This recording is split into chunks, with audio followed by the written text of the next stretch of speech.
Hello, mayong adlaw na sab mga kamusikero.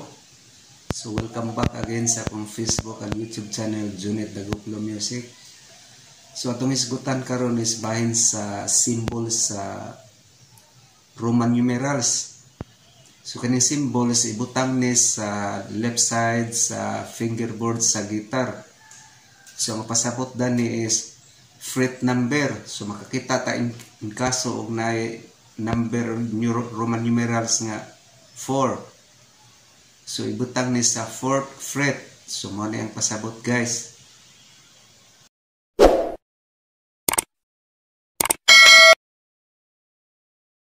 Hello mga kamusikero. So atong i-discuss karon ug unsa ning symbol nga Roman numerals. So mo ni symbol sa Roman numerals guys.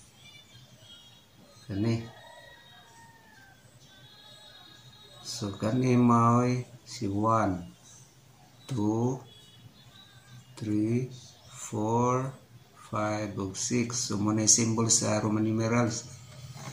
So ibutang ni sa left side sa guitar fingerboard nga sign, ibutang nito.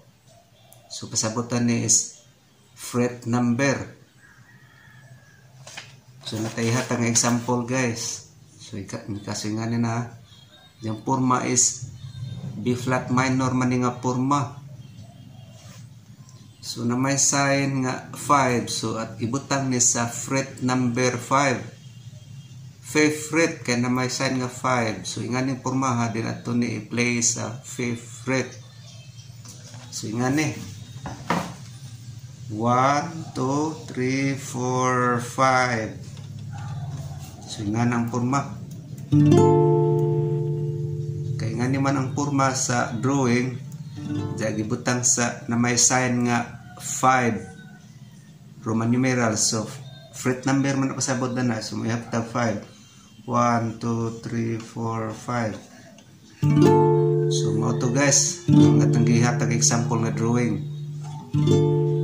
So inaot nga nasabtan na atong explanation karon. Daghang salamat. So mga kamusikero, so mao kadto ang discussion nato. So inaot nga do na kamoy nakatunan ni mga video.